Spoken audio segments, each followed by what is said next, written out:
My Father, the Cat, by Henry Slesar. This story appeared in Fantastic Universe, December of 1957. Extensive research by Project Gutenberg at Gutenberg.org did not uncover any evidence that the U.S. copyright on this publication was renewed.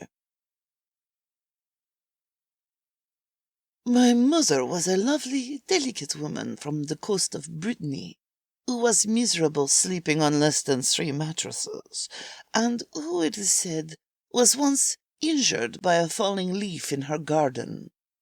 My grandfather, a descendant of the French nobility, whose family had ridden in the tumbrils of the Revolution, tended her fragile body and spirit with the same loving care given rare, brief-blooming flowers.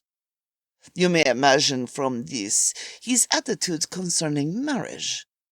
He lived in terror of the vulgar, heavy-handed man who would one day win my mother's heart, and at last this persistent dread killed him. His concern was unnecessary, however, for my mother chose a suitor who was as free of mundane brutality as an husband could be. Her choice was Dauphin, a remarkable white cat which strayed onto the estate shortly after his death. Dauphin was an unusually large Angora, and his ability to speak in cultured French, English, and Italian was sufficient to cause my mother to adopt him as a household pet.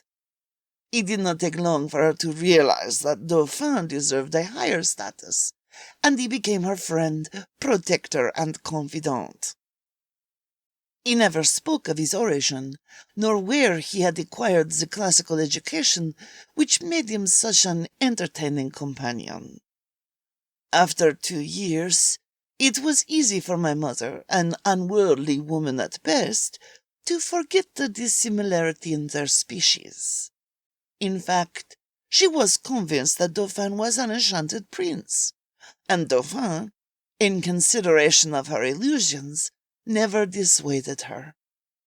At last, they were married by an understanding clergyman of the locale, who solemnly filled in the marriage application with the name of M. Edouard Dauphin. I, Etienne Dauphin, am their son. Not unlike my mother in the delicacy of my features. My father's heritage is evident in my large, feline eyes, and in my slight body and quick movements. My mother's death, when I was 4, left me in the charge of my father and his coterie of loyal servants, and I could not have wished for a finer upbringing. It is to my father's patient tutoring that I owe whatever graces I now possess. It was my father, the cat, whose gentle paws guided me to the treasure houses of literature, art, and music, whose whiskers bristled with pleasure at a goose well cooked, at a meal well served, at a wine well chosen.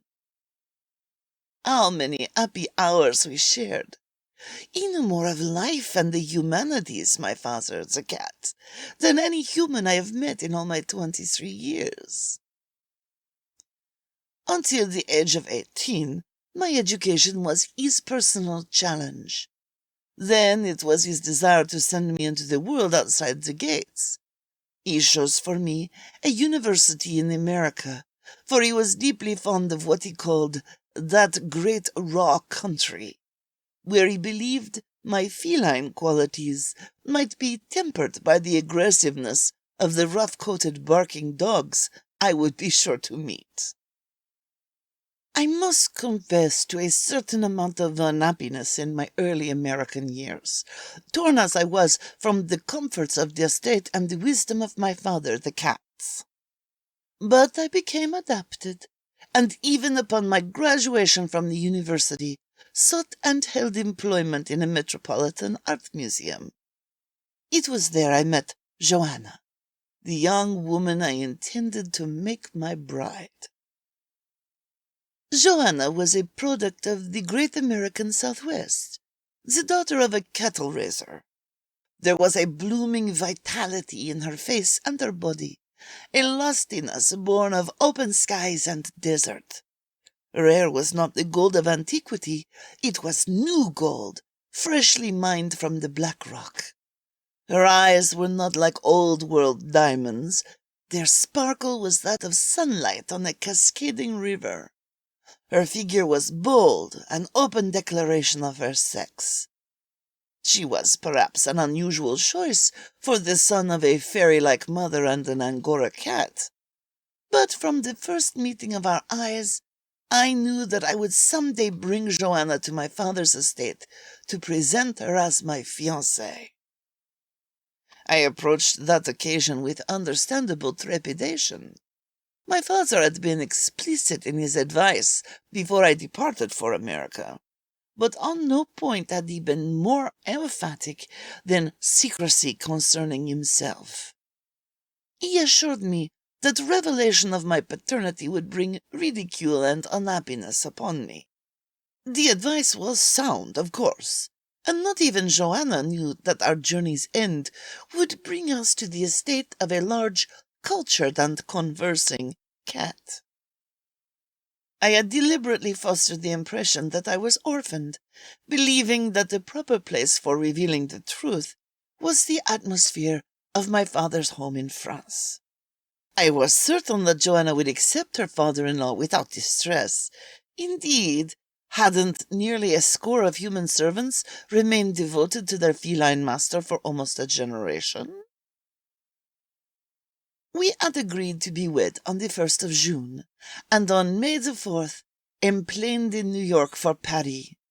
We were met at Orly Field by Francois, my father's solemn manservant, who had been delegated not so much as escort as he was chaperon, my father having retained much of the old world proprieties. It was a long trip by automobile to our estate in Brittany, and I must admit to a brooding silence throughout the drive which frankly puzzled Joanna. However, when the great stone fortress that was our home came within view, my fears and doubts were quickly dispelled. Joanna, like so many Americans, was thrilled at the aura of venerability and royal custom surrounding the estate. Francois placed her in charge of Madame Jolinet, who clapped her plump old hands with delight at the sight of her fresh blonde beauty, and chattered and clucked like a mother hen as she led Joanna to her room on the second floor. As for myself, I had one immediate wish, to see my father, the cat. He greeted me in the library, where he had been anxiously waiting our arrival, curled up in his favourite chair by the fireside, a wide-mouthed goblet of cognac by his side. As I entered the room, he lifted a paw formally, but then his reserve was dissolved by the emotion of our reunion, and he licked my face in unashamed joy. Francois refreshed his glass and poured another for me, and we toasted each other's well-being. "To you, mon père," I said, using the affectionate name of my childhood memory. "To Joanna," my father said. He smacked his lips over the cognac and wiped his whiskers gravely. "And where is this paragon?" "With Madame Jolinet. She will be done shortly." "And you have told her everything?" I blushed. "No, mon père, I have not. I thought it best to wait until we were home. She is a wonderful woman," I added impulsively. "She will not be—" "Horrified," my father said. "What makes you so certain, my son?" "Because she is a woman of great heart," I said stoutly. "She was educated at a fine college for women in Eastern America. Her ancestors were rugged people, given to legend and folklore. She is a warm, human person." "Human?" My father sighed and his tail swished. "You are expecting too much of your beloved, Etienne. Even a woman of the finest character may be dismayed in this situation." "But my mother—" "Your mother was an exception. a changeling of the fairies. You must not look for your mother's soul in Joanna's eyes. He jumped from his chair and came toward me, resting his paw upon my knee. I am glad you have not spoken of me, Etienne. Now you must keep your silence forever. I was shocked. I reached down and touched my father's silky fur, saddened by the look of his age in his grey, gold-flecked eyes, and by the tinge of yellow in his white coat. No, mon père, I said. Joanna must know the truth. Joanna must know how proud I am to be the son of Edward Dauphin. Then you will lose her. Never.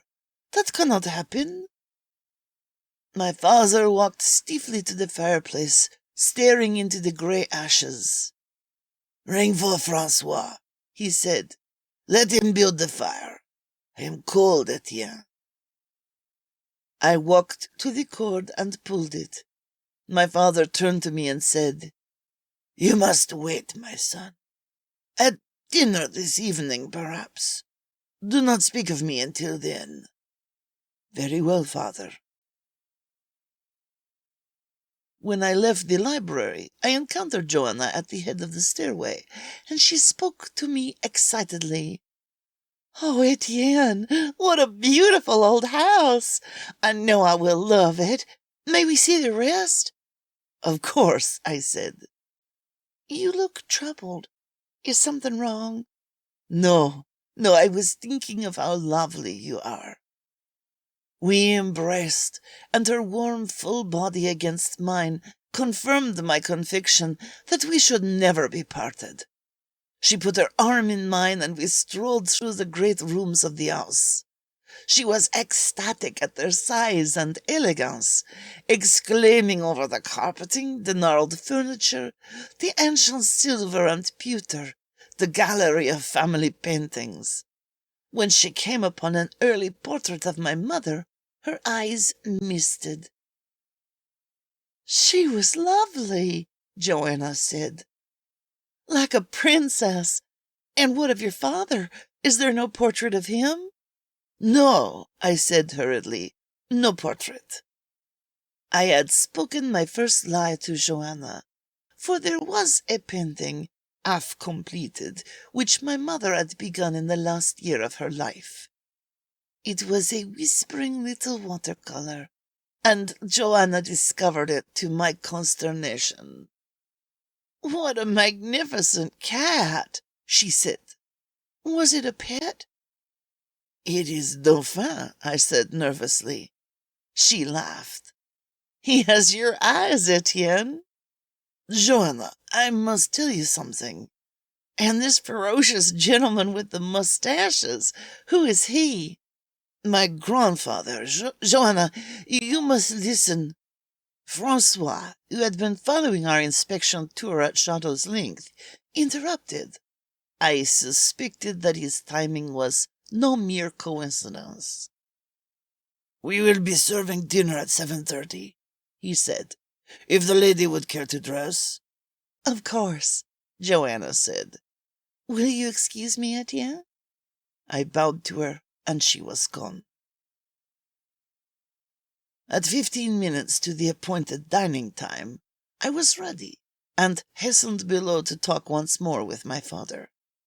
He was in the dining room, instructing the servants as to the placement of the silver and accessories. My father was proud of the excellence of his table, and took all his meals in the splendid manner.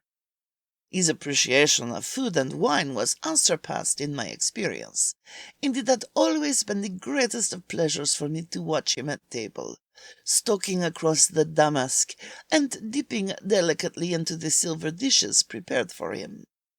He pretended to be too busy with his dinner preparations to engage me in conversation, but I insisted. I must talk to you, I said. We must decide together how to do this. It will not be easy, he answered with a twinkle. Consider Joanna's view. A cat as large and as old as myself is cause enough for comment. A cat that speaks is alarming. A cat that dines at table with the household is shocking. And the cat whom you must introduce as your—" "Stop it!" I cried. "Joanna must know the truth. You must help me reveal it to her." "Then you will not heed my advice." "In all things but this. Our marriage can never be happy unless she accepts you for what you are." "And if there is no marriage?" "I would not admit to this possibility. Joanna was mine. Nothing could alter that. The look of pain and bewilderment in my eyes must have been evident to my father, for he touched my arm gently with his paw and said, "I will help you, Etienne. You must give me your trust. Always. Then come to dinner with Joanna and explain nothing. Wait for me to appear." I grasped his paw and raised it to my lips. "Thank you, father." He turned to Francois and snapped, "You have my instructions?" "Yes, sir," the servant replied. "Then all is ready. I shall return to my room now, Etienne. You may bring your fiancée to dine." I hastened up the stairway and found Joanna ready, strikingly beautiful in shimmering white satin. Together we descended the grand staircase and entered the room. Her eyes shone at the magnificence of the service set upon the table, at the soldiery array of fine wines, some of them already poured into their proper glasses for my father's enjoyment. Haute Medoc from Saint-Estèphe, authentic Chablis Epernay Champagne, and an American import from the Napa Valley, of which he was fond. I waited expectantly for his appearance as we sipped our aperitif, while Joanna chatted about innocuous matters, with no idea of the tormented state I was in. At 8 o'clock, my father had not yet made his appearance, and I grew ever more distraught as Francois signalled for the serving of the bouillon au madère. Had he changed his mind? Would I be left to explain my status without his help? I hadn't realized until this moment how difficult a task I had allotted for myself, and the fear of losing Joanna was terrible within me. The soup was flat and tasteless on my tongue, and the misery in my manner was too apparent for Joanna to miss. "What is it, Etienne?" she said. "You've been so morose all day. Can't you tell me what's wrong?" "No, it's nothing. It's just—" I let the impulse take possession of my speech. "Joanna, there's something I should tell you. About my mother and my father." "Ahem!" Francois said. He turned to the doorway, and our glances followed his. "Oh, Etienne!" Joanna cried, in a voice ringing with delight. It was my father, the cat, watching us with his grey gold-flecked eyes. He approached the dining table, regarding Joanna with timidity and caution. "It's the cat in the painting," Joanna said. "You didn't tell me he was here, Etienne. He's beautiful." "Joanna, this is—" "Dauphin! I would have known him anywhere. Here, Dauphin! Here, kitty, kitty, kitty!" Slowly my father approached her outstretched hand, and allowed her to scratch the thick fur on the back of his neck. "Aren't you the pretty little kitty? Aren't you the sweetest little thing?" "Joanna!" She lifted my father by the haunches and held him in her lap, stroking his fur and cooing the silly little words that women address to their pets. The sight pained and confused me, and I sought to find an opening word that would allow me to explain, yet hoping all the time that my father himself would provide the answer. Then my father spoke. "Meow," he said. "Are you hungry?" Joanna asked solicitously. "Is the little kitty hungry?" "Meow." my father said, and I believe my heart broke then and there. He leaped from her lap and padded across the room. I watched him through blurred eyes as he followed Francois to the corner where the servant had placed a shallow bowl of milk. He lapped at it eagerly until the last white drop was gone. Then he yawned and stretched and trotted back to the doorway, with one fleeting glance in my direction that spoke articulately of what I must do next. "What a wonderful animal," Joanna said. "Yes," I answered. "He was my mother's favorite."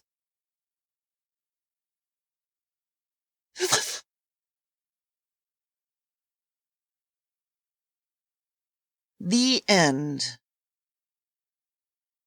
All Atomic Julie stories are produced by Julie Hoverson and are copyright to Julie Hoverson and Reality Productions, whether or not there is a mention of that fact. These stories may not be reproduced or sold in any manner without previous permission from the copyright owner. Just because the underlying stories are out of copyright doesn't mean that Julie's performance is.